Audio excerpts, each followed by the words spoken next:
Hello and welcome to the Route 1 show. I'm Stephen Brown, and with me in the studio for this episode is Tim Feather. Hello, Tim. Hello. And making his pod debut, it's Chris Bell. Hello, how are you? Hello, Chris. Normally we're just used to speaking to you on the phone, but we've got you in the studio this week.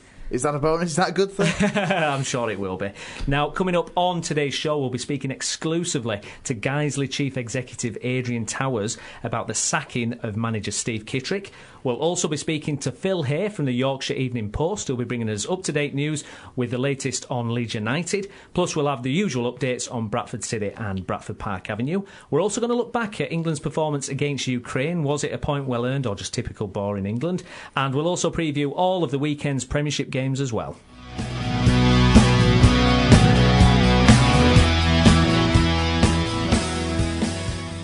OK, well, we're going to kick things off on the Route 1 show. Well, I mean, obviously, big news this week was the sacking of Steve Kittrick at Guiseley. And I'm delighted to say joining us on the line now is Guiseley Chief Executive Adrian Towers. Hello, Adrian. Evening, you all right? Thanks for coming on. So basically, we've got a few questions about what's happened. We've also asked people on Twitter to tweet us their questions, so we've got a few from Guiseley fans as well. But the first thing that we wanted to know, basically, what was the timescale of events after the Brackley game? How long did it take to come to the decision to let go of Kittrick? Well, I mean, I think the situation was that the board were already concerned about, well, two things, I think. One is the start of the season in general, but the fact that although a couple of games were somewhat unlucky not to win, there was a feeling that perhaps Steve had taken it as far as he could take it. And so the board came to the view that quite quickly, actually, in the course of sort of Sunday through Monday, that perhaps the time had come to sort of call it a draw. So there was some discussion amongst the directors, but eventually the decision was reached on late on Monday or Tuesday that essentially, you know, we were going to ask Steve to go. So it was Monday, Tuesday. Now, some fans have been asking why now, why not the end of last season? Well, I think the situation that there was a certain amount of debate amongst the board, even at that stage, and obviously involving me to an extent. But I think there was a view that perhaps it was worth, and Steve was very keen to give it another go. It was worth, you know, therefore seeing what happened both in terms of recruitment and how the early games went. Mm-hmm. Now, was there any point earlier in the season where Steve was given a number of games in terms to save his job? Was he ever made aware that it was possible that the club would get rid of him before? No, I mean categorically not. I mean, the when he decided to stay on, and the board, you know, decided that was what was going to happen. I think the view was, as ever in football, that the reality was that he was in charge, you know, for the foreseeable, and obviously we all hoped everything would go very well.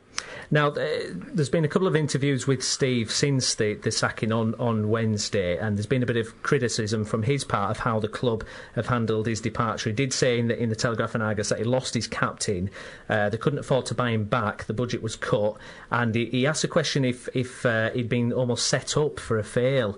What's your reaction to that?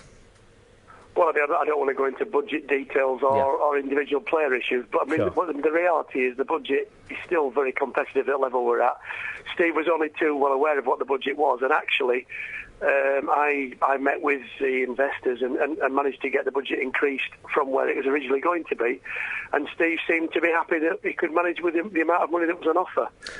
I mean, the specific issue around Simon Ainge, without talking detail, I mean, Ainge was a good servant to the club. But his reality was he always wanted to play at the best level he could. So, you know, so when your Conference National Halifax come calling, you know, he was going to go there. But I think the other issue as well is when there was a possibility of taking Simon back, he was keeping his options open on the basis that actually at that point in time he was still Luton's player. Fantastic. Now, we've been tweeted by Michael Glossop. He asked on Twitter, if Matt Bauer is only manager in a caretaker capacity, have the club got anyone in their sights for the role? Well, I mean, when we say caretaker, I think the reality is, I mean, Mark's spoken to me and also to Steve Parkin and other members of the board, and the reality is, although the term caretaker is being used, I mean, the situation is that Martin and Chris Holland have both stayed on board with him, and although it is interim, it's interim based on results. And if everything goes wonderfully well, which I hope it does, the reality is that, you know, that Mark will stay in charge. And I have to say that early discussions with Mark, he's got some really good ideas, and I must confess I'm very positive. I've been with him tonight at training. He spoke to players tonight. the players, the staff and everybody have had a discussion about where we go from here. And I have to say that, Mark is, so far, and it's very early days, very impressive. He's got some very, very interesting ideas. And obviously, there's a couple of, I suppose, candidates if things don't work out with Mark, we don't know. Like you say, he's got some good ideas. But Gary Lowe and Andy Sinton, who've had success at that level, are available. Are they possible candidates, or are you just completely behind Mark at the moment and you're not looking to other We're candidates? Completely behind Mark. And in fact, I'd be not telling the truth if I didn't say that we've already had, literally within an hour of the press release, got potential managers phoning up and emailing and sending CVs and saying, throwing the hat in the ring, and some big names as well. Also, people have been in contact since and showed their interest. Yeah. But in the reality is, they've all been told the same thing, that although, without being rude to them or their aspirations are perhaps coming, we are very much behind Mark. And I have to say, several board members have been at training tonight with myself and Mark and the players, and they've all made exactly the same point, that, we're entirely behind Mark and we hope it's massively successful. Will there be any changes to the next manager's budget, or is there any kind of time scale in there of how long a next manager will get, or is it, like you say, just game by game and see what happens? It's game by game. Obviously we've talked budget, but Mark has got the budget that Steve had. As Steve was already aware, and Steve indeed was looking for players, and we had agreed a couple of players in, one of whom Paul Ennis joined last week, but we're still waiting for international clearance. No. And he'd already also agreed that we would bring in Matt Clark, known to many listeners from Bradford City and from Darlington elsewhere. And Matt has also now agreed to join tonight. Yeah, they've also joined tonight. Fantastic news. We'll break that to the Guiseley fans there. Rob Jennings, he also asked on Twitter if the club do approach a manager from outside, does it matter whether they're on a free or with the club? And as much about the football industry as I do, I would suggest at the moment there must be in excess of 200 managers and assistants who are unemployed. So, and I have to say the level of interest we've had, and I say which we've politely fended off. So, it's quite staggering the quality of people who are out of work or who want to come to Guiseley. But that's neither here nor there. Mark has our full confidence. And what's the mood at the club at the minute then? Obviously, Steve there for a number of years, 6 years. And what's the mood amongst the dressing room and the coaching staff? Well, I think I want to place on record, as per the press release, that Steve has done a fantastic job at Guiseley. He's probably been the most successful manager in the club's history. The cup runs, the promotions, the cup wins, the near misses. It's been a wonderful, wonderful roller coaster, and we know we've loved it. And I think everybody would massively praise Steve for that. But I think in terms of players are just players. They just want to play. Yeah. And speaking to everybody tonight, and Mark's put his point of view across tonight and how he intends to play. And I must say, coming away from training half an hour ago, the mood was quite buoyant. And people look forward; they don't look back. Sure, no, absolutely. Adam Bridgeston has tweeted us a bit of a different track here. But what was your favourite memory of the Kittrick reign? Well, I mean, everybody who knows Steve, Steve's a wonderfully funny guy, and he's a massive, one-liners and great fun to be around. But I think football-wise, the best thing was the playoff victory at Boston, when we weren't expected to be where we were. We won on pens, flying down the far end to be with our fans was just amazing. And I remember looking on Steve's face, and so it's there are all sorts of positives. I mean, like I say, it's very easy to get negative about things, but Steve was I had a fantastic time with the club. I've loved working with him. It's been a privilege, and things move on. Absolutely. And just finally, what would your message be to the Guiseley fans ahead of the game on Saturday? Well, obviously we want people to get behind us, but I have to say that I've been massively encouraged tonight by the reactions of players. We've talked about a few changes that Mark will make, and how he intends to approach things in perhaps a slightly different way. But I'm also buoyed by, the couple of signings we've talked about. We've pretty much a clean bill of health, and as I say, we're going to Boston to win, quite simply.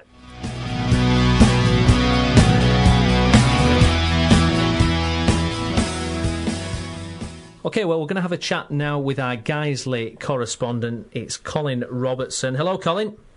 Hi, Steve. How are you doing? I'm good, thanks. Thanks for joining us. So, well, it's been a busy week. There's lots to discuss. First of all, I want to get your reaction to the sacking of Steve Kittrick. Yeah, well, I suppose a few eyebrows would have been raised about the timing of the decision, but, you know, it hadn't been the greatest of starts to the season, and the ambition and the expectation around guys is very high. And so... perhaps in a way, you know, it's a decision that was eventually going to be taken, but it certainly it certainly puts the cat amongst the pigeons early on in the season. Yeah, are you surprised just a few games into the season when it would have seemed that they'd have had the perfect opportunity and given a new manager, for example, or if it was Mark Bauer, more time with the squad in a pre-season? Yeah, I mean, there was obviously a big question mark at the end of last season, and Steve spoke about that in interviews, saying that, you know, the board had a decision to make, and when they decided to go with him, you got the impression that there was going to be, you know, a reasonable amount of support and consistency for him. But, you know, that said, a lot of managers are turning over early doors this season in this division. The expectations very high. You've obviously already got the movement of Ian Bogie moving on from Stockport.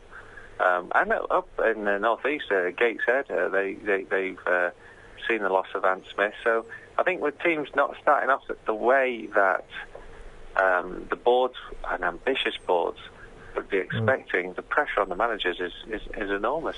Well, we spoke to the chief executive, Adrian Towers, earlier, and there seems a bit of conflict about the budget of the team. Now, Steve Kittrick has come out in the Telegraph and Argus, and he's basically said that, you know, the budget being cut, he's saying he lost his captain, then he couldn't afford to buy him back, and he hinted at the end, he wondered if he'd been almost set up for the fail. But speaking to Adrian, he says the budget was pre-arranged with Steve, so Steve can't really have any complaints.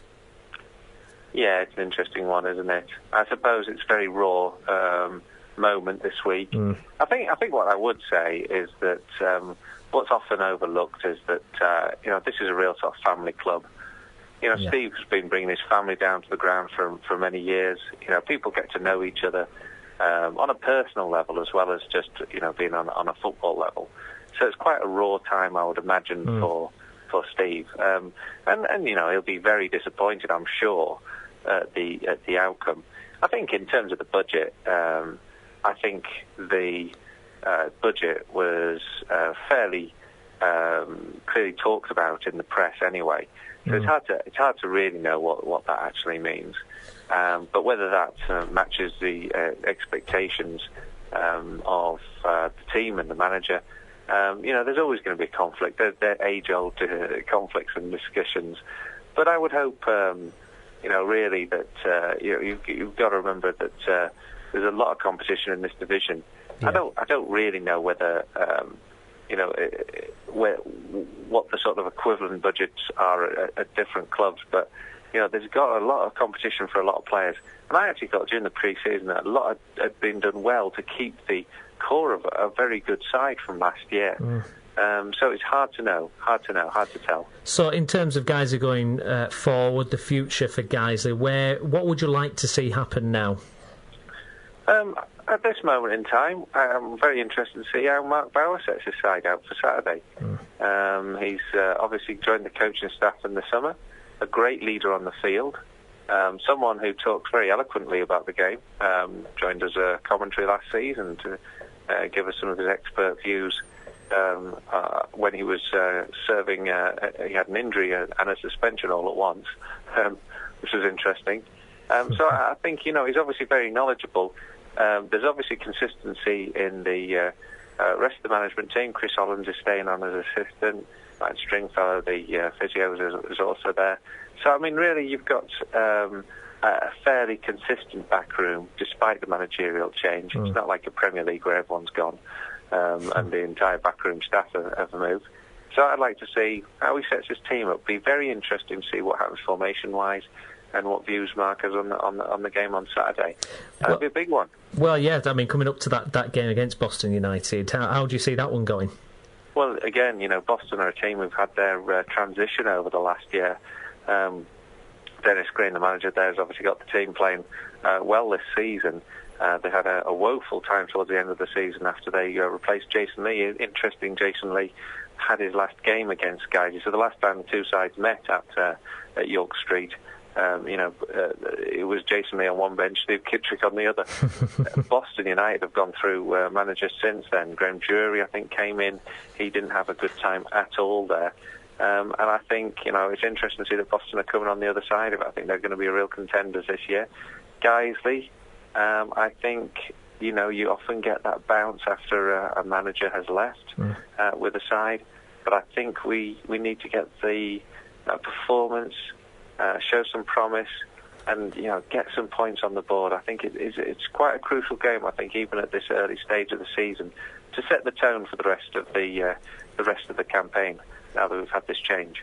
And finally, do you have a favourite Steve Kittrick moment as Guiseley manager? Oh, I've seen a few of these things flying around in this one.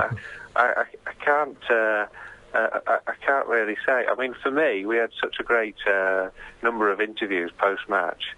I remember him absolutely laying into his side actually after the Chester game. And that went pretty popular, it has to be said. But he was always, I think generally though, Kitty was always so frank and direct. I think he'll be a great asset to another club in the future. Don't forget, 6 years, fantastic service, got the club up to the Conference North, into the FA Cup first round twice, almost through to the second round where the club's never been before in its history. So a lot of good things there from him.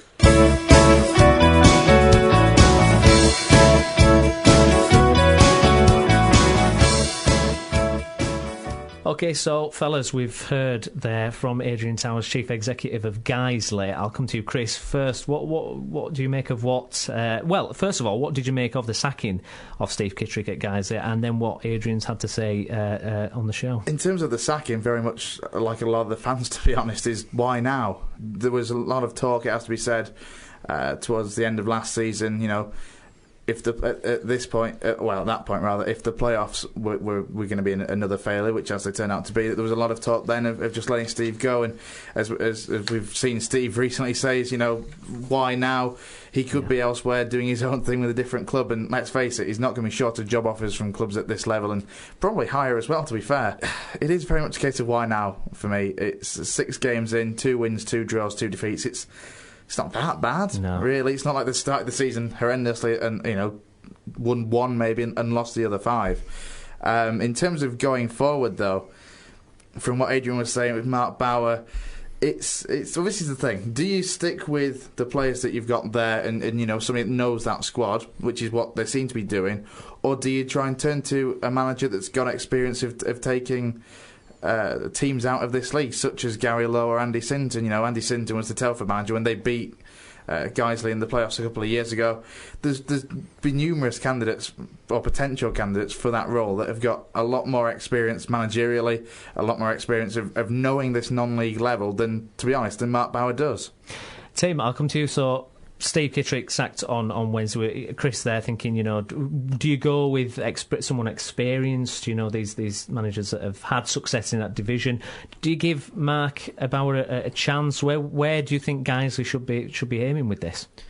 Well, I'm always happy to see, obviously being a City fan, I'm happy to see Mark Bauer doing well and getting a managerial job, but I think that if Steve couldn't get him out of this league, then I'm wondering how a rookie manager will fare on it. I think it's a brave move, but like you said, it is on a game-by-game basis. So, it could be we'll give him till Christmas and we'll see where we're at.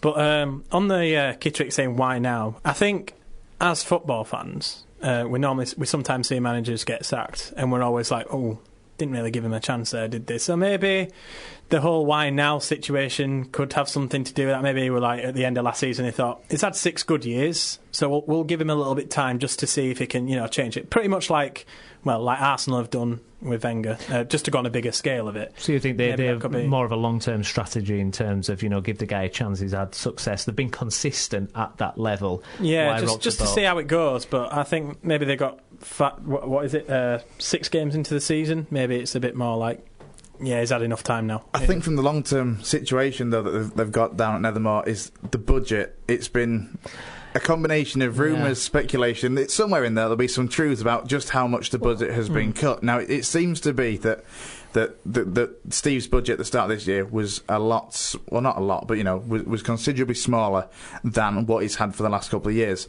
And that seems, from personal opinion, that's affected his recruitment somewhat, because, for me, there's a lack of experience been brought in this summer. But what do you make of what Adrian said, where he said these budgets were agreed with Steve before the start of the season? Is it easy for a manager to then come out, and say, oh, I didn't have the budget? I mean, Adrian said this was already agreed with Steve before the start.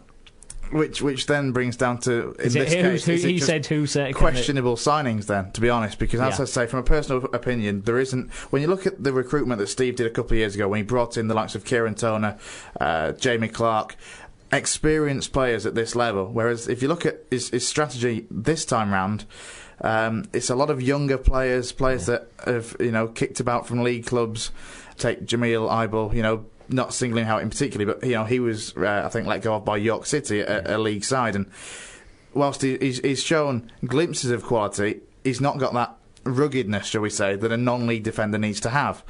So for me, there's a lack of experience in this side that, to be honest, I don't see this season being as successful as previous seasons for Guiseley. I hope I'm wrong, but I don't think there's that experience in the side to go forward. And I don't think, as Tim said, I'm not entirely sure what changing, what taking out Steve Kittrick and then just bringing Mark Bauer is really going to change. Everything Chris has just said there, what Guiseley were lacking, they have got in Matt Clark. They've got a big, rugged defender. One man doesn't make a squad, though. Well, no, it doesn't. And I mean, I know it doesn't, but the fact that they've got that. But why is that signing being made power after the manager's gone? Would that be Steve Kittrick's? Well, it depends on who decided to sign Matt Clark.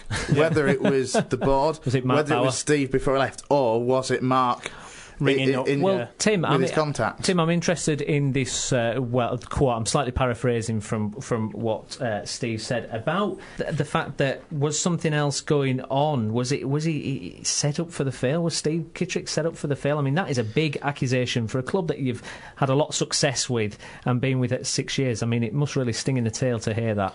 I can't see why a club who have had a manager for 6 years would want to set him up to fail. I mean, I think I don't know. I feel there just sounds to be a bit of bitterness. Well, he's saying the club with the budget and everything, they've set him up for a fail, haven't they? But I mean, I think he's just alluding there to the fact that he's got a smaller budget this season than he's had for the previous years. Yeah.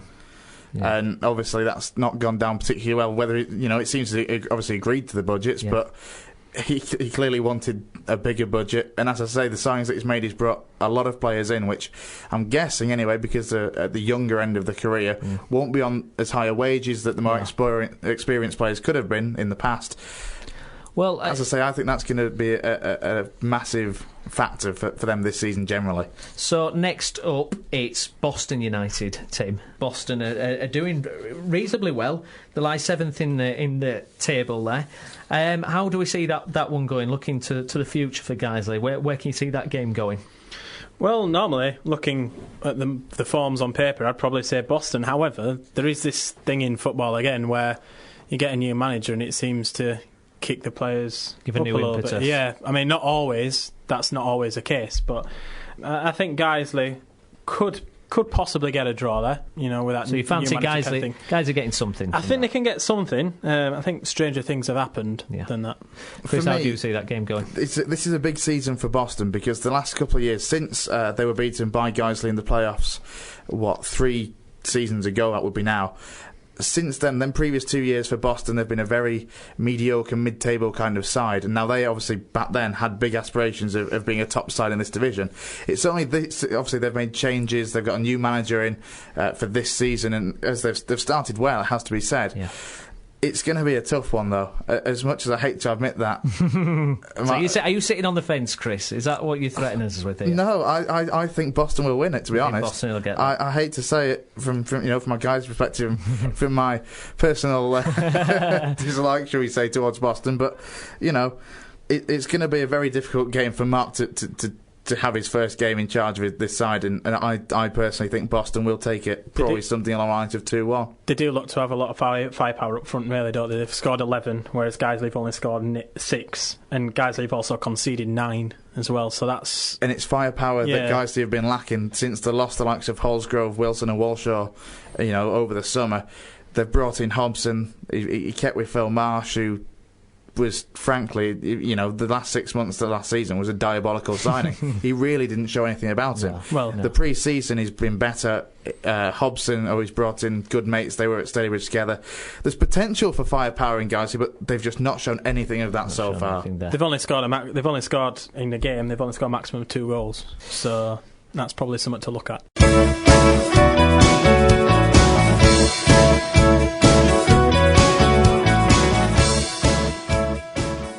OK, well, we're going to have a look at Leeds United now, and I'm delighted to say joining us on the line now is Phil here from the Yorkshire Evening Post. He's their chief football writer covering Leeds United. Hello, Phil. Good afternoon, Steve. Thanks for popping on. Now, Brian McDermott has been linked to the Republic of Ireland job.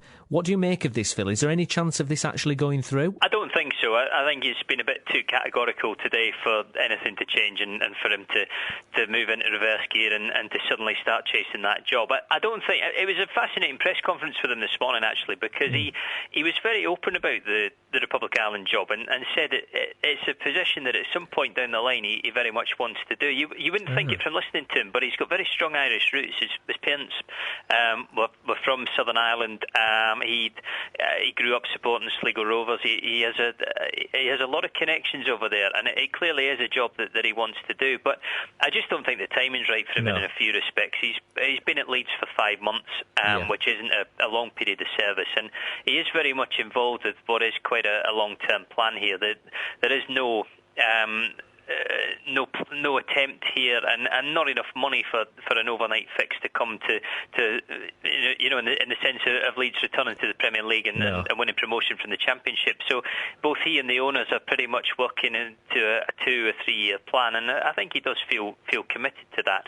And on top of that, you got the impression from what he was saying that he's not quite convinced either that he's done enough in club management yet to be taking on an international post like that. I think, as I say, he wants to do it, but he'd like it to be done when the time is right, and I think he'd be very wary of taking that on before he was suited to it, and before really he could take it on with much credibility. I don't think he'd want to be taking the post if 99% of Irish fans were questioning whether or not he was a suitable candidate at the moment. So at some point in the future, if he continues to go the way his career's been going, then I think that's something that will happen. But we'll be talking a long way down the line now, I think. Sure, no, absolutely. I mean, he was at Reading a long time, so he has that kind of long-term feel about him, doesn't he? And he does to a degree, but actually, when you think about it, he's only been a top-level manager for 4 years.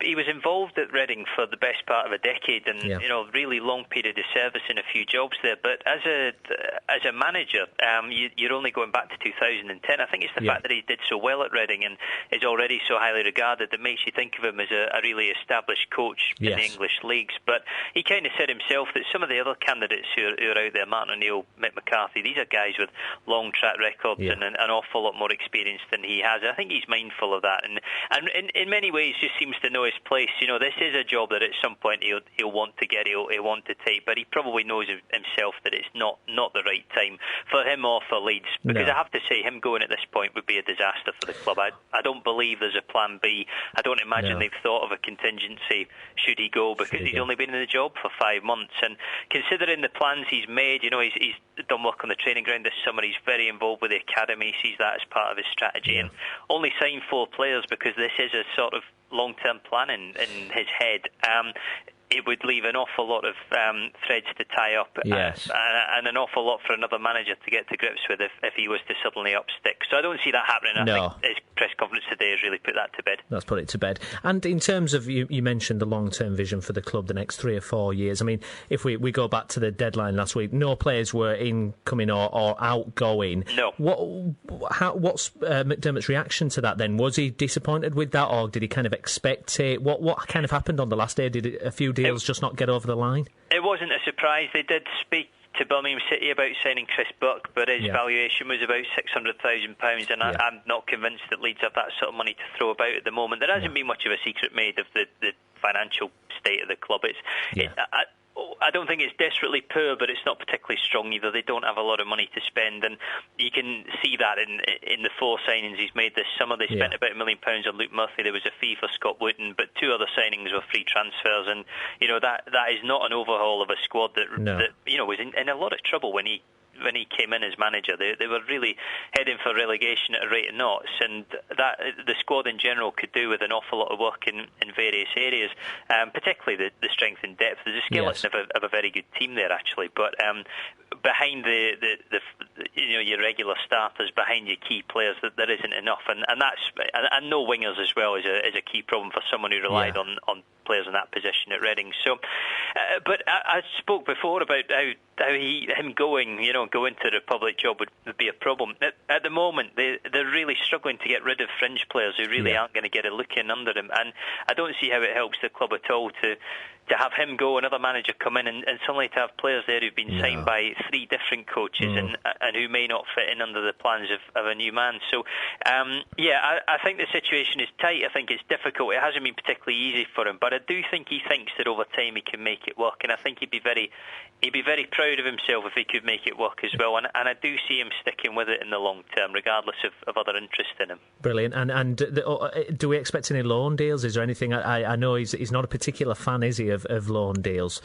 He's not a fan, but I mean, realistically, he's going to have to indulge himself in the loan market unless he really does want to press ahead without wingers of any sort. He doesn't seem willing to rely on Eddie White, who I think has told him recently that he wants to be a left back now. Doesn't seem to have much interest in playing Ryan Hall, who is again going down as a strange transfer and someone who just cannot get a look in and hasn't had a sniff really since coming to the club. So I think he's going to have to do loan deals if he can, particularly if they have a little sticky spell of results. He's going to have to change things around. But at the same time, when I look at the squad that was left behind by Neil Warnock, I do quite hold with the idea of not bringing in players unnecessarily, because part of the problem is that they have excess players here who aren't good enough and who McDermott clearly isn't willing to use regularly, and it doesn't help to sign more of them. What they need is better players, better calibre, better class of player, and if it takes time to get them, then so be it. I just think that if it does take time to get deals like that in, then you may well be talking years before promotion as opposed to months. I think he's here on a 3-year contract, McDermott, and you get the feeling that he's going to probably need at least 2 of those seasons to get Leeds out of the Championship. To get it going. Now, one fascinating aspect of the club that I've been following on, and you've wrote some really great articles covering it, is the youth aspect of Leeds. You did a profile of Alex Mowat a couple of weeks ago. Yeah, that's right. Really impressive. Now, how close are some of these players like Chris Dawson and Mowat to breaking into the team? And we had Byram last year, we've had Paul Young this year, who's made a real impact at the start of the season. Is that the lifeblood of Leeds? Leeds have always been a club that have had great players coming through, and is it that case again that we've got a real good set of youngsters that the academy have kind of brought up? Oh, without any question. I've watched the academy I've done this job for 7 full seasons now, so I've watched the academy a lot, and I used to take in the reserve games regularly when Leeds were in a reserve league and play the matches at Elland Road. And I have to say that for a long stretch, you watched the kids who were out there, and you knew deep down that none of them were really of the standard. There were the odd exception like Fabian Delph and Eddie White, but in general as a crop, if you were being brutally honest about them, and it was no slight on them, because the standard at a Championship club, or even a top-end League One club, is still high. You knew that they weren't going to make it, that they weren't going to filter through. But this bunch of under-18s in particular, I went to watch in the FA Youth Cup at Liverpool in February, and I was really, really impressed. And Mowat for me stood out that night. It was the first time I'd really watched him closely. And his composure on the ball, the way he sort of dominated the centre circle, the way he tried to pull the strings against a very, very good Liverpool youth team. I mean, they've won the Youth Cup a couple of times recently, and they have a good set-up over there, very good. I got the feeling then that he was going to be someone who was going to come through quickly, and he is right there. I mean, he started at Doncaster in the League Cup, obviously. He was in the initial squad for the league game against QPR, but didn't make the 18, which I think gives you some idea of the fact that McDermott was at least contemplating using him to some extent. Chris Dawson is slightly different, really. I mean, he made his debut against Derby County in Neil Warnock's last game last season, and I still don't understand the rationale behind that. It didn't seem to me an appropriate time at all to throw somebody in. Things were going badly wrong. Everybody knew that Warnock was up against the wall, that it was likely he'd be going from the club, and it was an odd occasion to give him his debut. And he didn't do badly, but he didn't do great. He certainly didn't impress in the way that Moet did, and he also had a shoulder operation over the summer, so he's a little way behind. And but I don't think I would be surprised if a chance didn't come for him again this season. He's almost too good not to get another one. But the thing you can see with McDermott already is that he'll watch these lads closely, and he will use them if he thinks he can. And Simon Lenigan, Lewis Walters, Luke Parkin, there are an awful lot who are just on the fringes and waiting to push through. And Motis set the example, really. He set the standard, and he is going to be a good player. I'm looking forward to seeing more of him, and I think over the years, if things go well for him, if he stays fit, if he continues improving at this rate, I think he could be the next one to follow Byram, Eddie White, Delph, through to becoming of Johnny Howson, to becoming a first-team regular. He is that good. Fantastic stuff. Now, next up is Bolton. Bolton, obviously, a horrendous start to season line in 24th. How do you see that one going, Phil? Well, it strikes me as a good time to be going there. I mean, I can't believe for a second that Bolton are going to stay at the bottom of the league, and I think they're a side who are going to click eventually, and the results will come. They'll get a little spate of wins, draws, and move right up the table, a bit like they did eventually under Friedman last season. But it does sound like a little bit of a mess over there, or mess might be too strong, but certainly things haven't gone particularly well. And I don't know, really.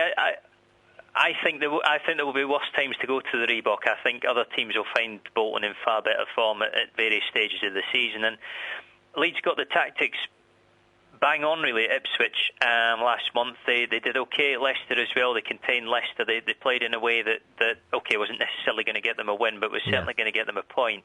And I think if they play like that again at Bolton, if they're organised, if they're tight, if they're just sensible about the tactics, then it's a game that's there to be won, or certainly to yield something. And I think they could do with the result. I mean, they had a good month all in all, and 8 points from 5 games is a pretty decent start. But the defeat to QPR was a bit of a kick in the teeth. They didn't play particularly well, and really that had a 0-0 draw written all over it. They should have seen that out and taken a point. So the one thing at the back of my mind is that I look at September and I think that this is a hard month.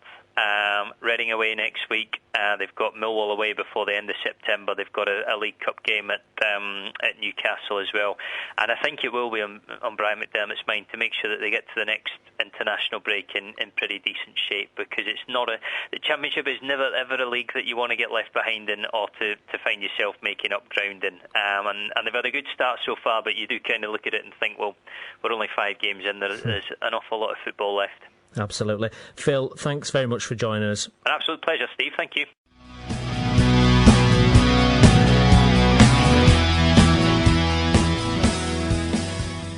So we're going to look at the Championship now, and we just heard from Phil here from the Yorkshire Evening Post telling us all about Leeds United.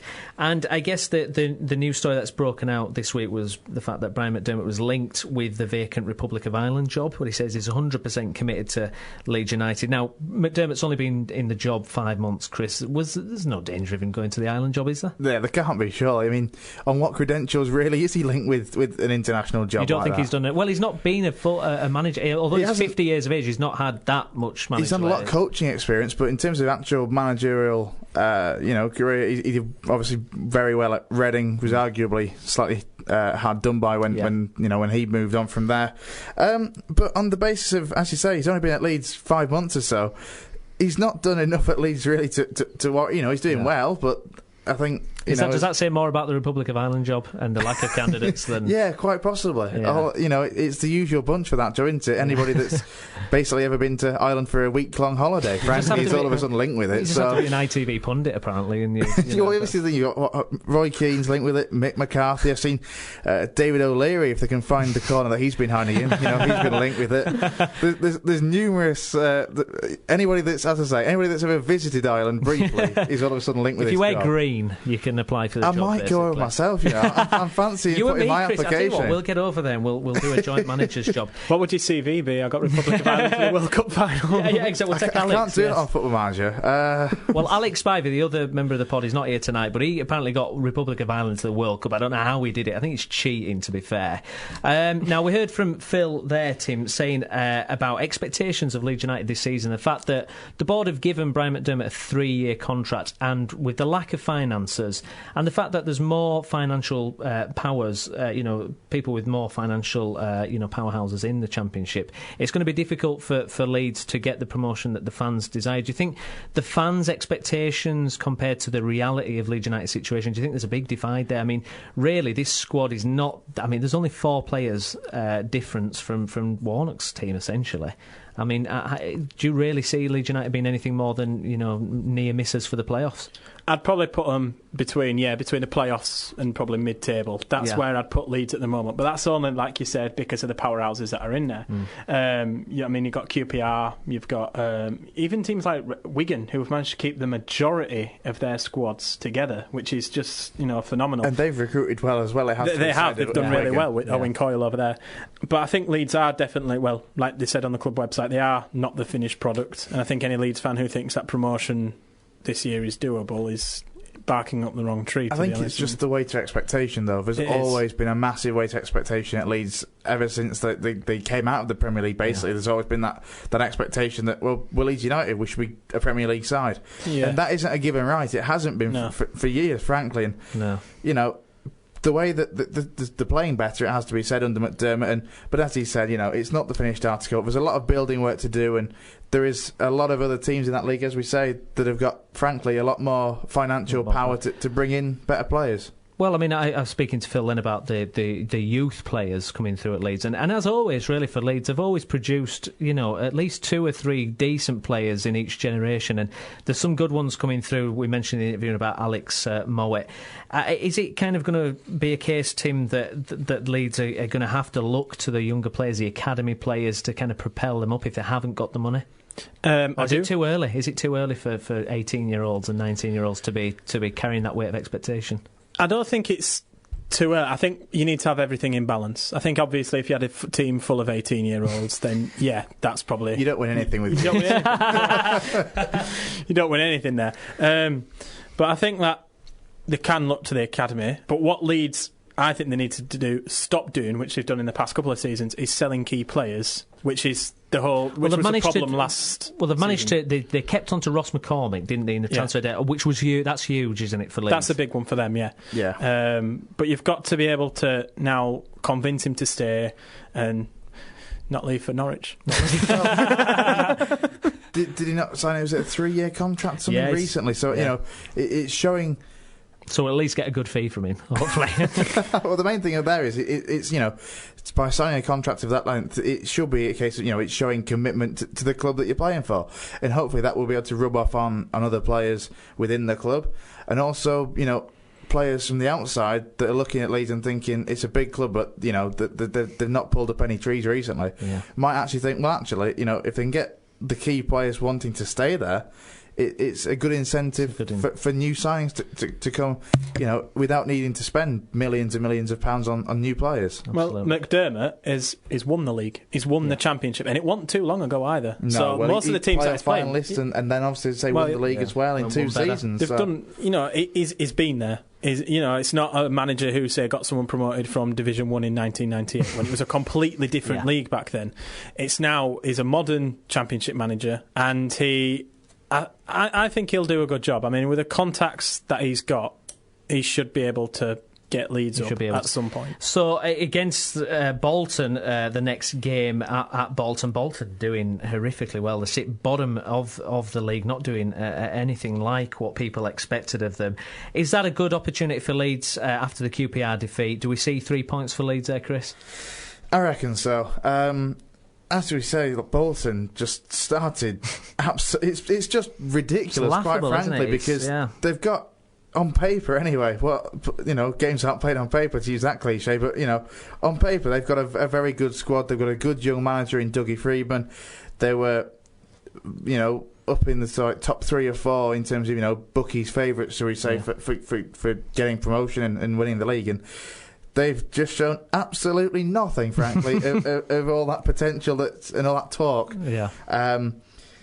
Bottom of the league, 3 goals scored so far. Terrible. Only 2 points on the board. It's a really poor start from them. They'll be looking at, desperately wanting to change things around there. But from Leeds' point of view, it's got to be 3 points. You've got to say 3 points. Or do we see the kickstart of Bolton's season? I was going to say it's dangerous. Yeah, I think it's a dangerous time to play Bolton, just because it's after the international break, right? So what they might have done is, right, guys, let's get international, right? New start. Forget the 5 games that we've played before, which are Burnley, Reading, Forest, QPR, Blackburn, which, let's face it, is not an easy start. No, that is a tough run. I mean, like, Leeds have got a win against Brighton at home, which will have been a good one, and they've got a win against Ipswich. That's the 2 wins that they've got. So I'd say Leeds have had a tough start. Bolton have had just a slightly harder start. They've had a much harder start, in my opinion. Yeah. So could Bolton be the ones, they're at home at Bolton, so could it be, let's kick on against Leeds and get that coup and win that we need. Lovely. Well, elsewhere in the Championship, Huddersfield Town, they're playing Doncaster Rovers. Huddersfield playing some nice football, getting some results going their way. How do we see that going? What do you make of Huddersfield Town's start to the season, Chris? It's not been a bad one, has it, really? It has to be said. I mean, what we are, 5 games in, 12th in the league. For a side that possibly at the start of the season, not so much, favourites for relegation, but obviously didn't have a great year last year, and they're always going to be one of those sides when you look at the stature of clubs, shall we say, that's not fancied, shall we say, to put it politely, anyway, that aren't fancied to pull up any trees or to really go that far in the Championship. Yeah. So, as you say, they're playing some good stuff under Mark Robbins. They've had a decent start to the season. Again, they've had to play the likes of Forest and QPR. Did all right with that. Only 1-0 defeat to Forest. A good point against QPR. Doncaster Rovers, they're an interesting proposition. Obviously, come up, new manager at the start of the season. Brian Flynn, though, who was their manager last year, I think he's just taken a coaching or a backroom role, shall we say. Yeah.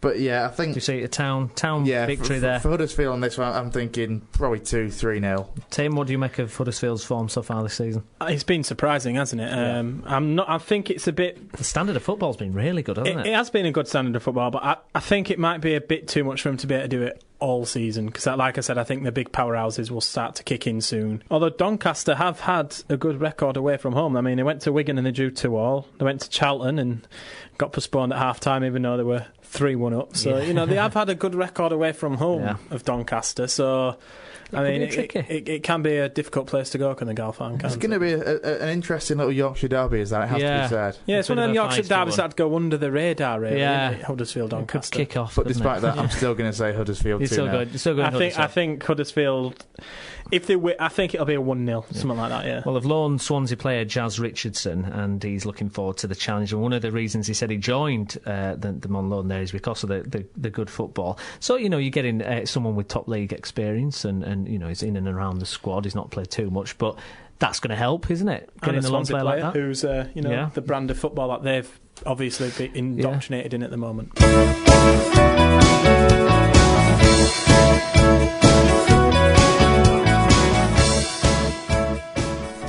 OK, joining us on the phone now is our Bradford City correspondent. It's Pete Chapman. Hello, Pete. Hiya, Stephen. Thanks for coming on. So it was a very convincing 4-0 victory for Bradford City against Brentford, and really things are going swimmingly well for Bradford City as the newly promoted team in League One. You've been up to the training ground today. What kind of mood is the manager, Phil Parkinson, in? He's in a very good mood. Apparently the players are chomping at the bit, he said several times, and there's been some tasty tackles going in on the training pitch, which has led to 1 or 2 bruised feet, apparently, but he thinks everyone's OK. And I suppose it's that 4-0 victory was a perfect riposte after the Hartlepool defeat, wasn't it? Exactly, yeah. I mean, the league form at home, I mean, no goals conceded, and 4, 8, I think it's 10 goals scored. So that's been... We'll see how it goes this Saturday, but at home they're looking phenomenal. Yeah, this home form, it's quite incredible. What's generating? Is it the fans? Is it the belief? Where's it come from? I think what Phil Parkinson's managed to do is turn Valley Parade into an advantage to Bradford City. I think even when he first came in and during his first year there you could see some of the players were scared because there's a big crowd. They didn't want to let the crowd down, and the opposition it was their cup final. They were taking an advantage from the big crowd. I think now the players they want to be there. They want that. They've tasted it all with Wembley and everything. They want that sort of thing, and they're just phenomenal at Valley Parade at the moment. It's incredible, and obviously they're playing Colchester United next, who themselves they're doing okay, not too well. How do you see that one going, Pete? Well, Parkinson said himself today they started very well. They've had a few injuries. He also hinted, obviously that's where he started his managerial career, and he let slip that one tactic they used to use was let the opposition think it's only little Colchester coming. We'll roll them over, they'll get rolled over easily. And there's a danger the fans might think, oh, it's Colchester, who are they? And they played on that of Colchester United. I can't see them winning on Saturday. I think it's another win for Bradford. I mean, the away form, in terms of, we've talked about the home form, I mean, looking for away games in the future as well. I mean, I suppose if you draw your away games, win your home games, you're going to do pretty well, aren't you? That always used to be the saying, didn't it? Yeah. Draw away, win at home, you'll win the league. Yeah. Whether that's true or not, I think there's one or two teams that are probably going to be clear at the top in this division. But Bradford certainly well on target for a playoff place. So I mean, you said away games. I mean, the next one in the league is Gillingham away, where of course they lost at the start of last season, but they're having a much better start to the season than Gillingham, and there's no reason they can't go down there and win. Absolutely. Is Parkinson looking to do anything in the loan market? He hasn't said so yet, but his standard mantra is that if someone becomes available that he thinks will strengthen the squad, then he'll go into them.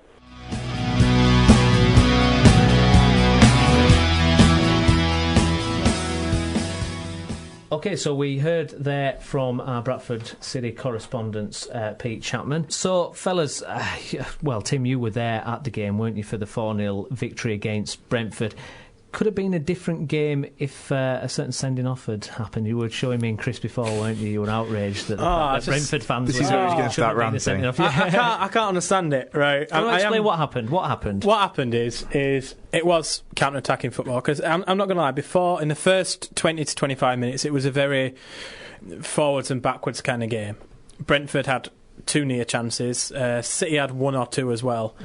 So it looked quite an open game. And then on one of Bradford City's counter-attacks, the ball went over the top, and Naki managed to just get a touch. Managed to get a touch on it, and then the keeper Button just came out and absolutely clattered it. Yeah, you showed us it looked horrific, and I can't understand it. I mean, I was looking on at half time. I was looking at Brentford forums and stuff like that, and they were like, "Oh, we've been screwed by referees." And Uwe Rosler came out and went, "Oh, well, it was a very controversial sending off." And I even tweeted Brentford fans asking them, "How can you explain this is not a sending off?" But nevertheless, Bradford City prevailed. They won 4-0.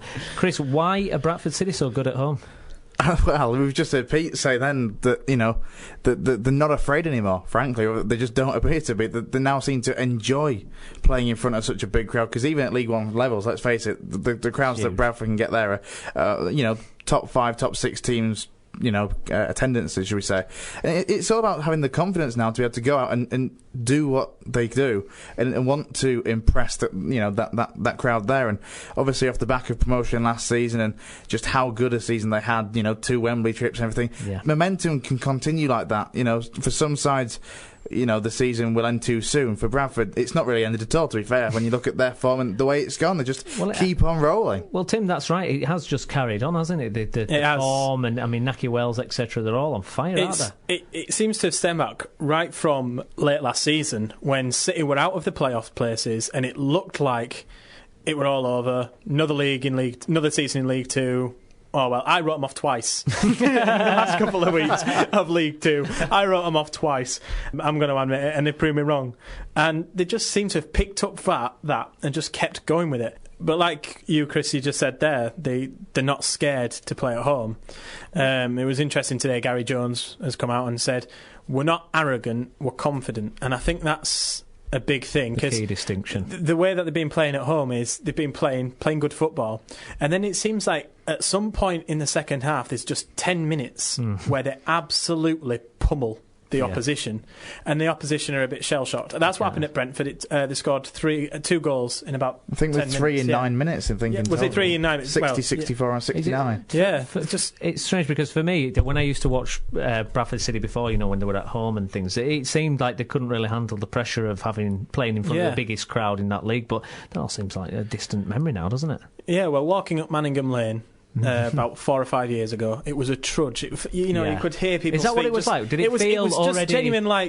There were people on message boards and got stuff going. I can't be bothered going tonight. I don't want to go. And it was a trudge up. Now it's full of atmosphere. There's people, with a smile on their face and stuff. It's just different. It's just a different atmosphere.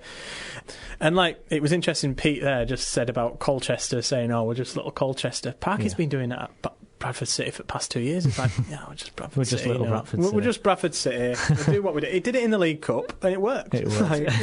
So, Chris, game against Colchester United, how do you see that going? There can't be anything else in the Bradford win. Yeah, it's a home win, probably 3-4 again, possibly. Yeah, they're on fire when it comes to scoring goals at the moment. Naki Wells is in terrific form, so it's can only see one way. For me, it's a comfortable home win. Tim, I'd love to say it's going to be comfortable, but sitting in the stand at Valley Parade, there's nothing comfortable about sitting on my seat. I think Colchester will probably come to set up because I know against their game at Coventry last week, they've got quite a few injuries. So I think they're going to just come and, if a 0-0 draw, they'll be happy with that. And I think that's the way that's going to get set up.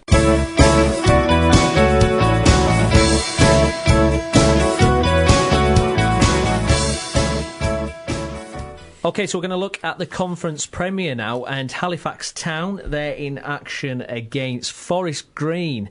Forest Green, they drew their last game against Braintree 1-1, and Halifax Town, they picked up a 2-1 victory against Barnet.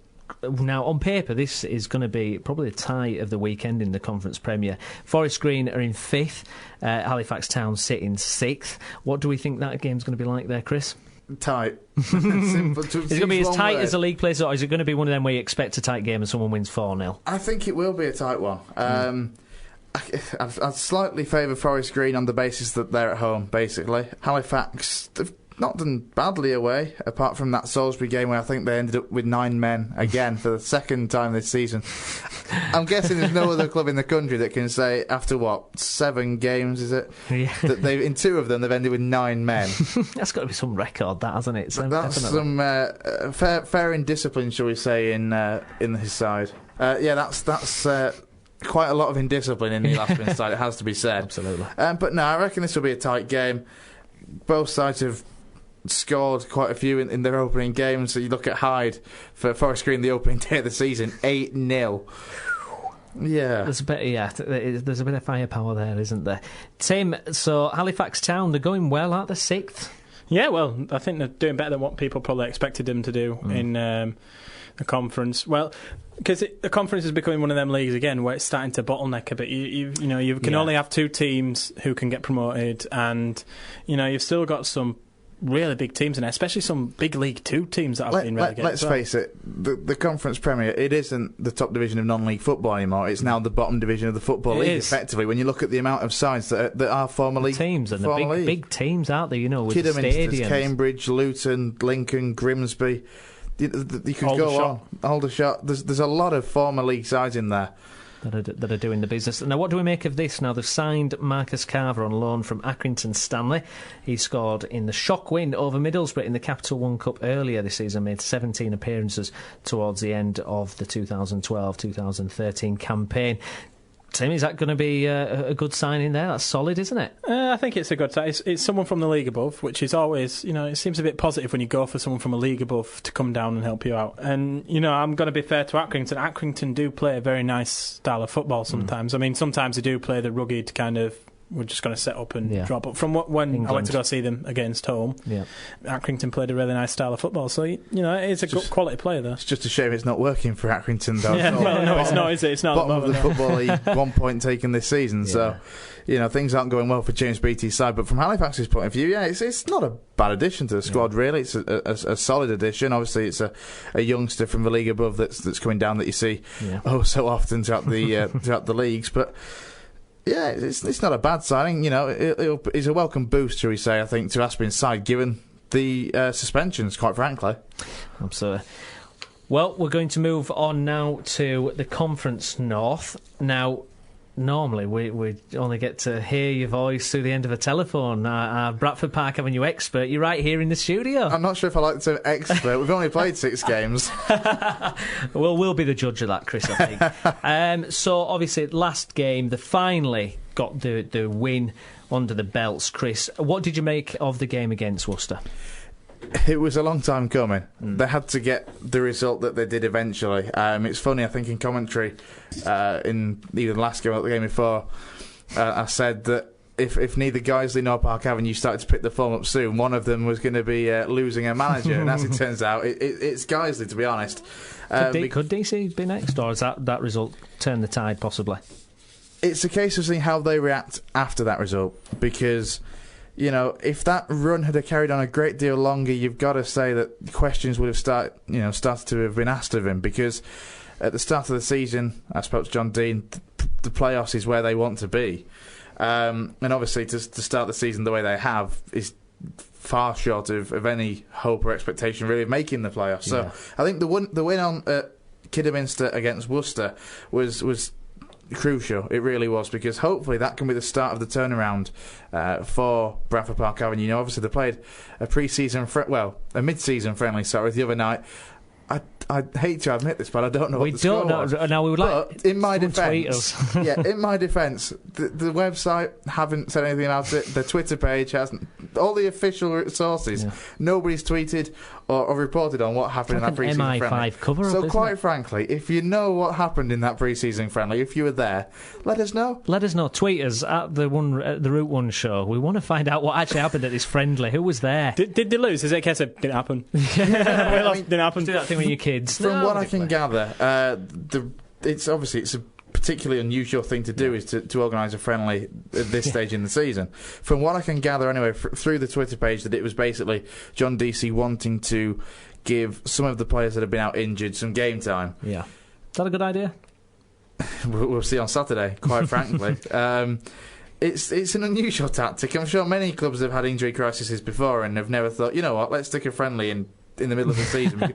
Well, that could be it. The reason we've not heard anything about this is, for all we know, there could have been a few injuries picked up last night, and it's just completely come back to backfire on them. To haunt them. There's been a couple of other friendlies. Like I know Bradford City had one against York the other day, in which Andy Gray had a game. But like you said about Park Avenue having a friendly midweek, I mean, he did have that week where he brought quite a few different people in. So could it be a week to gel, or? Well, at the start of the season, he brought in 8 new signings. 3 of them left quite quickly. Danny Forrest, Luke Dean and Lee Elam. They left a couple of weeks ago, never to return to the Horsfall kind of thing. Since then, he's brought in Steve Mallory, who came in from the lower leagues, and he really has been the hero in the last 2 games. Scored the third goal against Oxford City in, the 86th minute or something. Yeah. Did exactly the same thing. And it's been the same goal twice as well. Corner late on.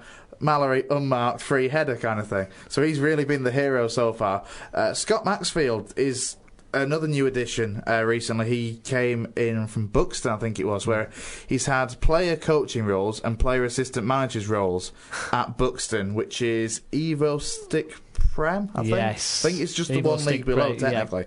But Maxfield, I think, is 36 or 38.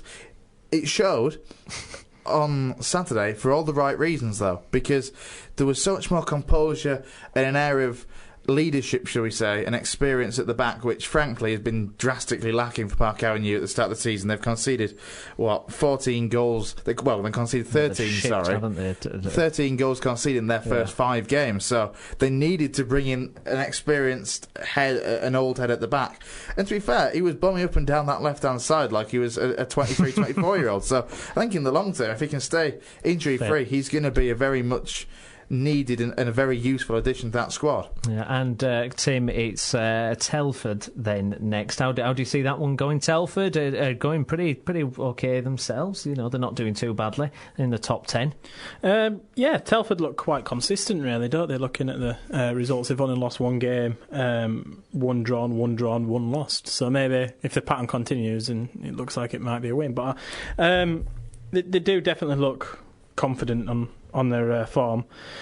Both teams have only scored 9 goals, so that's something to look at. But Telford do have that +3 goal difference, so maybe that might just give us an idea of what their defence is like. What are the rules on organising friendlies in a season? Is there any? I take it there's no rule against it, but it seems strange. I'm guessing there's no rules. You wouldn't do it on Football Manager, would you? No, you wouldn't. You wouldn't risk injuries on Football Manager, let's face it. Yeah, we've all been there, haven't we? You're injured. You lose your best player, in the last friendly. In the most stupid... Yeah, it's always the most stupid situation.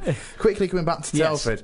They are a big side for this level. Obviously, they came down last season from the league above. Complete change of management, a complete change of squad, quite frankly. Liam Watson left Southport. He's coming at Telford.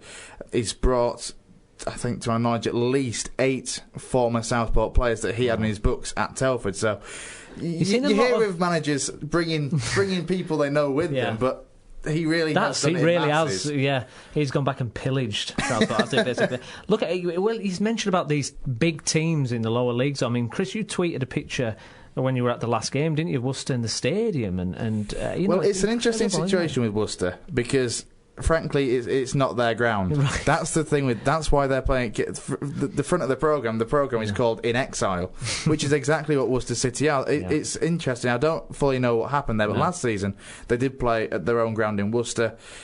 I'm guessing some issues with ownership or something similar possibly to the Coventry situation has taken place there, and they are ground sharing with Kidderminster, which again, pointing out they're a former league side, good ground for even Conference Premier standards. So it's Telford are a big side for this level. Yeah. It's a bedding, it's gelling, it's bedding time for them. But they've done it so much better than the other sides that have come down with them because Stockport, numerous new players. Barrow, when they came to the Horsefall a couple of weeks ago, talking to guys from the Cumbrian media, there was 2 players in the entire Barrow squad that were there last season.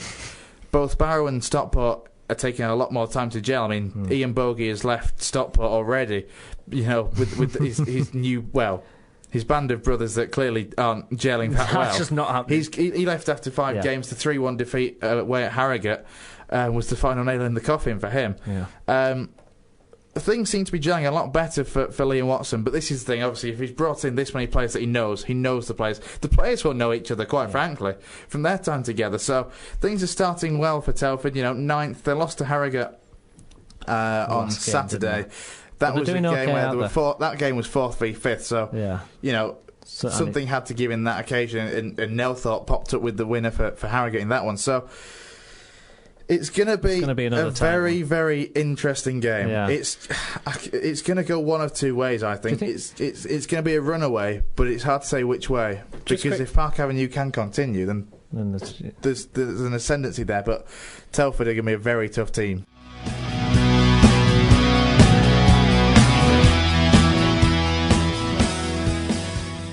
Right, okay, so we're going to move on now. We're going to take a look back at England's World Cup qualifying game against Ukraine. Now, there seems to be 2 kind of thoughts on this game. Now, they did what they needed to do in the sense of the top of the group. The destiny's in their own hands. On the other side of the plate, they only have beaten Moldova and San Marino in their World Cup qualifying group. We'd seem unable to be one of the top teams, Tim, what did you make of England's performance against Ukraine? I think when you look at it as a result, 0-0, you think most people will be like, England should have been winning that. But when you look at the situation England are in, you could tell that they were missing key players. I'm talking Rooney's. I'm talking Rooney. They missed Rooney. Yeah. I think you don't realise how much you miss someone until they're gone, and I think that was the case on Tuesday night against Ukraine.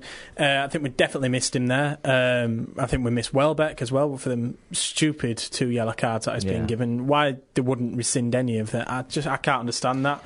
But I think a lot of it is... I'm actually with Hodgson on this. I think he's done they did what they had to do. It was a difficult night. There were a couple of England players out there who weren't experienced. Obviously, there were some very experienced ones in Lampard, and but there was some inexperienced giving the ball ones. Away. Nobody could complete a pass, and nobody could control the football. Keeping the ball was horrific. Absolutely, I've not seen an England team do that in a long time. But I think a sense of realism has got to kick in with some England fans, and I think you've got to realise that we're not Italy, Spain, Germany. We're not that top level. We're not that top level. We're in the level below, where I would probably put USA, Ukraine, Croatia, Sweden. That's the level we're in my opinion. So, Chris, Gary Lineker tweeted. I think he put at one point, he said awful, and then he deleted his his tweet because he didn't want to offend Roy Hodgson and the team. But he did later put along the lines of beware Spain and Brazil, look out for England. After what was let's admit not a great performance. Where do you stand on this debate? I mean, my feeling is, yes, it'll be great if we get to Rio, but playing like that, is there even any point? I mean, we're just going to limp out at the quarterfinals anyway, aren't we? This is why I think the interesting thing that's happened recently is obviously Greg Dyke, the now chairman of the FA, has come out and he's basically he's dismissed, shall we say, that there's even a World Cup next year. But I think it's the right thing to do, because I think England have got to set their sights now a lot further ahead than next year's World Cup. If we make it, which you've got to look at the final two games against Poland and Montenegro, both at Wembley. You fancy us for that? I reckon it's going to be tough. We haven't beaten them, but we've had them both away. Yeah, and going to places in particular like Montenegro. Yeah, we've always struggled at places like that. Yeah, hostile. Macedonia, them kind of places. We've always struggled with that kind of hostility. Not under Capello, though. Capello got us there smoothly, didn't he? I think that against Poland, I'm going to say that again, it was difficult circumstances. The game was rained off the night before. The players saw that the players had to take energy tablets to keep themselves awake. That situation. Yeah, they had to take energy tablets to keep themselves awake to play in the game. That's not good preparation, is it? It's not. And they say the worst. You wouldn't do that on Foot Manager either. I'm going to drug my players. Yeah, let's see if they play better. I don't even give people the injection to get through that, let alone giving them energy tablets. I think I press Control Alt Delete and end that game and start again. But that's not. I think Montenegro will come to England and try and we'll set up 0-0. Let's get a 0-0. Yeah. Poland will come and probably have a go. But I think when we play those two teams, I think England will be in a lot more comfortable position with the players. I think the players will be more match fit, more turned on. We'll have Rooney. I think he'll be back more turned on and just ready. We will have more key players back, basically. We will. We'll just. The one worry from this time though is that the final group game, if we slip up, the Ukraine are playing San Marino. Now, I don't fancy putting any money on San Marino to do us a favour there, put it that way. No, so if we slip up, there's a danger there that Ukraine have frankly got a very easy final game at home to San Marino.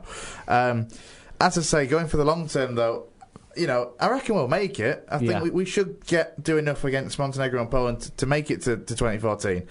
But I do think that it's all about, for Roy now, is blending in younger players, frankly, and going to 2014 World Cup, frankly, with a bunch of kids. Yeah, in my opinion. Ross Barkley's. I mean, Ross Barkley looks a cut above. He looks like he's a very, very good talent. Yeah. And it's about Tim winced when I said Ross Barkley. It's about taking players like that, though, and the younger players, because we're not going to win it to a World Cup. We're not going to win it, but it's all about experience and big tournament experience. And you only get that with being there, and to be able to take the younger players, crikey, this time next, depending on the seasons that players like Zaha have, and a couple of the under-21s boys, and the likes of Ross Barkley, Raheem Sterling, these kind of players, if these kind of players can have decent seasons for their clubs, take them to the World Cup in 2014. Not for the, not get them used to tournament football, the pressure, and the pressure that, frankly, the English media and the fans and everybody's guilty of it. Generally, when it gets to a tournament, we all put the pressure on far too much than we should do. But it's all about managing the expectations and getting players there that will, in the long term, benefit from being there. Look at Walcott. He went to World Cup 2006? He went to the age of 16. Ericsson took him on, didn't he? Just out of the blue. I think he had a long list of piece of paper and a pin and a blindfold when he did that. But he took 16-year-old Walcott to the World Cup, and I bet if you ask Walcott, in terms of going to the tournament since, whether that's benefited his personal experience. I bet you'd say yes. Absolutely. Tim, what do you make of that? Well, my views on the younger England players are quite well known. I think Walcott is a bit different because it's only the past couple of years that Walcott has actually started to become the player that he has and show who he is. He was terrible against Ukraine, wasn't he? And Wilshere has had this pressure piled on him straight away because he had a good game against Brazil, and straight away England have just gone, brilliant, he's it. He's the one that we want now. And then he's had the injuries. He's had the injuries as well. I think the pressure that is put on younger players, I would love to, not a rule, all right, because I think rules would, you need to break them sometimes. But I would love to see a guideline in the England setup where you have to have at least a certain amount of under-21 caps before you get put into the first team. And the reason I say that is just because it makes sense. Like Ross Barkley, it's like he's played well. He's had a good few games. Let's stick him straight in England team and let him play in Ukraine. It's like it's setting him up for something that, to be perfectly honest, he's not really ready for. I mean, there's players where I think, that did work. Like Ryan Shawcross came on a couple of months ago. He was shown up, didn't really perform, and it's like, well, fine, that he's not going to work. But he has had a lot of experience. He should be getting a lot more chances. He should. He's a good player. Side, because for me, he's one of England's best centre-backs, frankly, that because he's at a club such as Stoke, doesn't get to look in. Cahill and Jagielka, though, they look pretty solid, didn't they? Jagielka looked... Cahill looked to save Jagielka a few times, in my opinion. How old's Jagielka now? Must be 30. I think he's 31 almost. Yeah. So by the time we get to World Cup, he'll be... He's going to be... the thing. It's great to bring through players like Jagielka, who are very good players. Yeah. But from a long-term situation, playing Phil Jagielka now isn't going to help us because... By the time it gets to, Euro 2016, World Cup 2018, etc., He'll be almost retired. He'll be turning up for Park Avenue on a Saturday afternoon at the age of 38 or something. So, this is the thing. We've got to focus, and that was when Roy Hodgson first took charge of the England side. I'm sure he said that, his long-term ambition was to just focus on youth and getting players experience. Well, he's done that with some. He's backtracked on others. Admittedly, it's crucial. The centre-back role that. I mean, Shawcross is now 25, I think, 26. Yeah. There's, apart from Kolka, you're struggling for standout centre halves. Phil Jones, but nobody ever seems to know where his best position is. Frustrating, isn't it, with Jones? They say that centre backs start to get into the prime in the late 20s to 30s. I mean, I know we say it's like 30 odd, but 30 odd isn't really old for a footballer anymore, especially with how fit they keep themselves. True. That's true. But he's no Paolo Maldini. No, he's not. So if you're not sitting on the fence here, Tim, will we qualify as group winners? Will we finish second, or will we not even qualify? I'm going to go against your pessimism, and I'm going to say we are going to qualify. Group winners? I'd probably put us down as group winners because I think the Montenegro game at Wembley is the big one. And I think if we win that, we're group winners. Poland, Ukraine, I can only see them two squabbling each other, to be honest. Chris, what we're going to do? Group winners, second place, or not even qualify? I'm also going to smash your pessimism and say that we are going to qualify as group winners. I think even if we have to scrape out 2-1 nils, I think we'll qualify. Yeah, lovely. I'm just waiting for the Hodgson headline, Wally with a brolly type situation going on a rainy night at Wembley. I can see it happening, I'm telling you. It's got to be ready for Bovril and everything. Yeah, I'm ready. It's going to. I think Hodgson's the long-term solution. Yeah, to England's issues.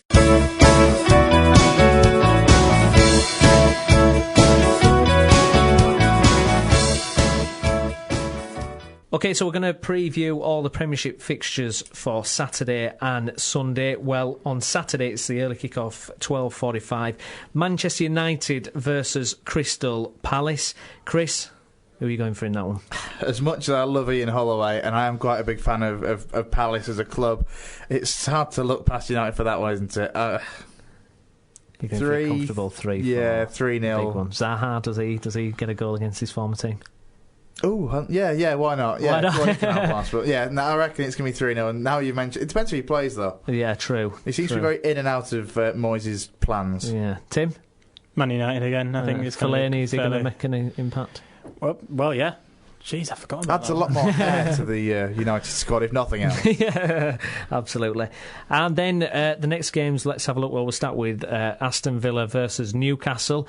Villa showing something this season. Obviously, a very difficult season last year, but they've shown a lot of fight. Certain players like Fabian Delph look a lot better. Newcastle, hopefully they've got over their injuries of last year, but it's a bit of a calamity backstage, shall we say. How do you see that one going? Is that just joking here by any chance? Yeah, joking here. Yeah. It's just a one-man comedy show, frankly, and not in a good way. Didn't sign anyone, etc. Yeah, judging on my signings, we have. Eyeing on. How do you see that one going, Chris? Benteke. It's going to be the Benteke show, 2-0. He's a beast, isn't he, Tim? I think Akbon Lahore's going to show up a couple of One Direction fans on that one. But I urge everyone to search that clip out and like it. News I've seen this week. Oh, it's fantastic, wasn't it? It's just a shame he apologised. Yeah. One question: why is Akbon Lahore not in the England team? Well, he was one of these kids, wasn't he? A few years ago, that was he's going to be great for England in the long term, and then he's just completely disappeared. His form was awful, wasn't it? But he's come back. I hate to say this. Under previous managers, shall we say, I think this is probably the reason. But under someone like Roy Hodgson, I don't see it being. But frankly, because he's still at Villa. Yeah, for me, the fact that bias. He didn't for as well as he was doing for Villa over the last few years. No big club took a chance on him or anything, and because of that, I hate to say it's this big club bias, and he hasn't been a big player at Villa. Obviously, he was, but it's like faded away. But it's come back though, hasn't it? Strong this season. He's got a chance. He's still a very pacey player, so he's still. He dominated Arsenal, didn't he? Although I suppose their back four aren't the strongest. Fulham versus West Brom. What do we think, Chris? I'm going to go away win. I think West Brom, they've got to pick something up eventually in terms of points. So, although Fulham are up and down. Yeah, they're Berbatov, isn't it? Predict. So, you got Berbatov. They've signed well, to be fair, over the summer, I think, of Fulham. So, I'm going to backtrack and go for a draw. Tim? I'm going to go with West Brom just because of the signings that they made on deadline day. They did make quite a few good signings there. So, quite a few. I think maybe. Well, next up we've got Cardiff, the slayers of Manchester City, and Hull, who almost grabbed a win against Manchester City. It's at Hull. How do we see that one going? I'm going to go home win. I like Hull City. I think they've signed well. Likes of Jake Livermore and Tom Huddleston in the middle of the park are going to be massive additions for them over the course of the season. So I'm just going to go a Hull City Tigers win. Hull City Tigers win, Tim? I think again Hull City Tigers win on that one. Lovely. Look at you two agreeing, eh? I know. Then the next one, it's post Gareth Bale Spurs versus Norwich, who've got about 19 strikers now in their squad. I'm just still bitter about Becky. I know. Yeah, he doesn't get a game. What was he thinking? Didn't he realise? Tottenham versus Norwich. Chris, how do you see that one going? I think it's a potential banana skin, for Spurs. Is this because of the amount of new players they've got? But didn't put in a great showing against Arsenal, particularly. And they've gone from basically focusing on playing through Bale to all of a sudden not having Bale and now trying to work out. They've only scored by penalties, haven't they?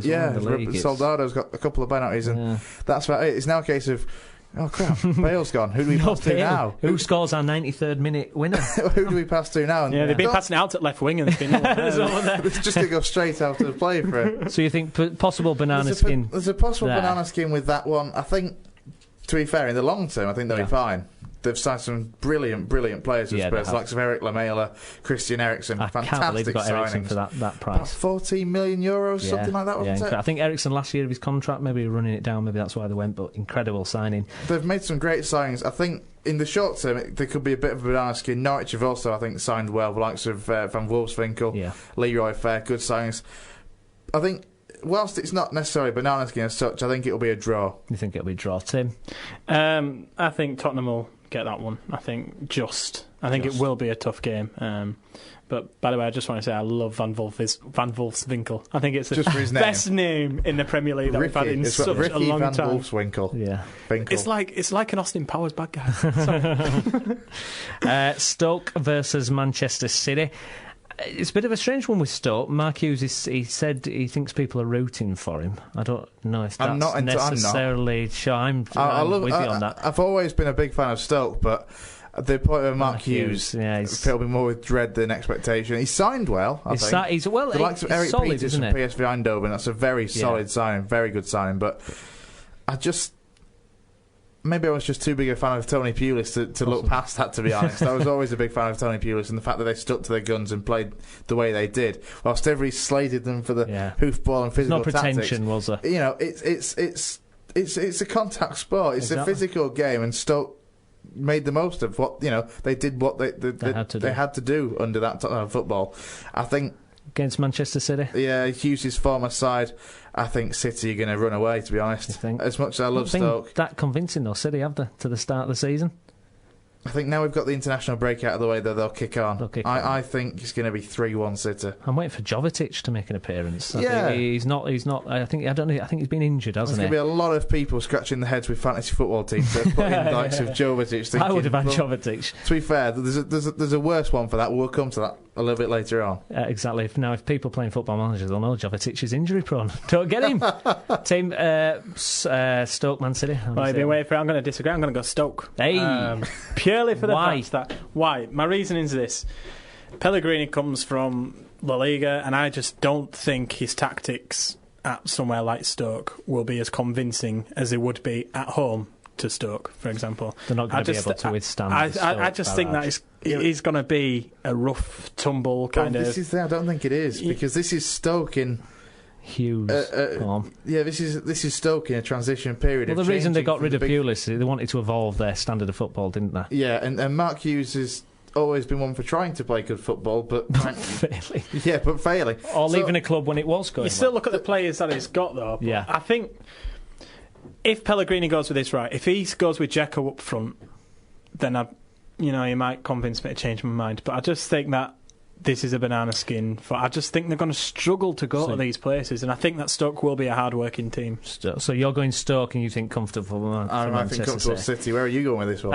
I would go. I'm tempted to sit on that fence. 0-0. Yeah, 0-0. Unless Jovetic plays. If Jovetic plays, I think Manchester City will get it. If you've got him in your team or something, always injured. Now Sunderland versus Arsenal. So we could see the appearance of the £42 million man Ozil. Arsenal have a lot of players in the same position as Ozil. How big of a benefit is Ozil going to have to the Arsenal team? I mean, he is undoubtedly world class. He's from the top draw, isn't he? He's a £42 million benefit to the Arsenal team, quite frankly, because when you look at the... Wouldn't it be like Wenger not to start him? Wouldn't that just be typical? Starting on the bench, we'll bed him in slowly, shall we say? Yeah. I think you've got to look at the fact that you can have Cazorla down the left, Walcott down the right, Ozil through the middle, in behind either Giroud or Podolski. That's terrifying. Yeah, Wilshere, quite frankly. You've got Wilshere and Ramsey as well. Sunderland got a hope in that game. I have to say yes, because my other half's a Sunderland fan. And when she listens to this, she'll kill me if I don't. So you're going to score, but Arsenal are going to win 3-1. So it's going to be a difficult one for Sunderland to set up, because Arsenal are obviously very good on the counter-attack. That's how they've scored pretty much the majority of their goals at the moment. So how do you set up? You're at home, you want to go have a go at the other team, but when you're playing against someone who's so good at counter-attacking like Arsenal, it's like... And you're Paolo Di Canio, so you never know what's going on in your mind anyway. So, that's going to be hilarious, by the way. Paolo Di Canio and Wenger on the touchline. It's going to be brilliant. Did you see the Joey Barton tweet during the week? He tweeted saying, "Is Di Canio like dusting off his boots and going to play again?" Apparently it wouldn't surprise me. Some rumour about Di Canio coming out of retirement or something. Given his rant at is it G Dong 1 when he pulled away from the easiest header of his life and he decided to pull away from it, and how annoyed he was getting with the striker, it wouldn't surprise me if Paolo got his own boots out. So I'll do it. I'll do it me flaming self. Late kick-off on Saturday. This is going to be a tasty game. Everton versus Chelsea. Some fans getting a bit impatient with Martinez and the new style of football he's trying to bring there. They've lost Fellaini, but they've done okay on transfer deadline day themselves. How do you see that one going there? That is going to be an interesting game, a very tasty game. I think the disadvantage from Everton and for Everton fans is that they can't see Lukaku play, or at least I don't think they can. Right. You rarely see a lone player, low play get to play, get to play against their parent club. You wouldn't allow that on Foot Manager either. So obviously Lukaku, I doubt will play.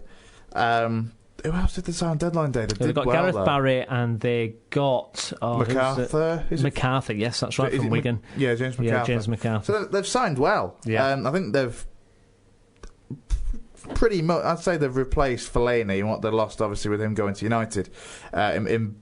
Between Barry and MacArthur. Yeah. Do you think? Can you see what against Chelsea? What do you think? Well, this is it depends if Mata plays. He's the player that everybody at the moment in the country, the fantasy football team, is screaming at Mourinho, "Why aren't you playing him?" To be fair, I haven't figured that out either. No, apparently he doesn't track back like Mourinho wants him to. He was one of the best players in the Premier League last season by an absolute mile. Was Mata an outstanding season, and the fact that Chelsea. Mourinho, I love Mourinho, but just play Mata. That's all I ask. I've not even got him on my team. Same. I'm going to go with a draw on this. I think that Everton will try and sit up for that. They'll take a draw with Everton against Chelsea. But you've got the big players like Willian coming out soon, so you'll have the big guns all firing. It's going to be tough to see how he actually shapes up the strike force, because it seems like Mourinho himself is a bit like, what do I do? I've got these players, how can I get them all into the same team? So you're thinking 1-1. What would Chris, what would do? I'm going to go for a Chelsea grinding it out 1-0. Yeah, I think it may be Martinez's first 3 points. Oh, yeah, possibly. Just one game on Sunday in the Premiership. It's Southampton versus West Ham. So West Ham, disappointment with Andy Carroll, another injury, £15 million are paid for him. How do you see that one going Sunday? I think it'll be an alright game. I'm going to go for a home win. When Nigel Adkins was sacked by Southampton, I was probably one of the biggest critics of the Southampton board. However, in hindsight, what Pochettino has done with Saints has been pretty impressive, I think, so far. And the signing of Pablo Osvaldo, £15 million, the record signing, I think he's a fiery character. Wanyama as well, it's a good signing. Wanyama as well. They've signed well. I think Pablo Osvaldo is going to be an interesting one. He's got a notorious disciplinary record, shall we say? For being, frankly, a bit mental. But I think if he can show off, some of the good mental, he's going to be a fantastic player for them. There you go. So I'm going to go home win 2-0. You're going to win it. There you go, Tim. So just show off the good mental. Show off a good mental. That's all football needs, really, isn't it? Show off. But I think that again, Southampton will win that one. I mean, I can fancy Southampton having a good cup run this year as well. Maybe League Cup, something like that. Maybe even getting to the final of the League Cup, because I think that's something that will. A lot of the middle table teams playing as well is fantastic. It has to be said.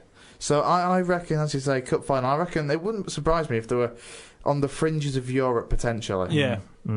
Lovely. Well, that's about it for this week's episode of The Route 1 Show. Thanks very much for listening. Remember, you can download free and subscribe on iTunes, or you can listen on our YouTube channel, The Route 1 Show.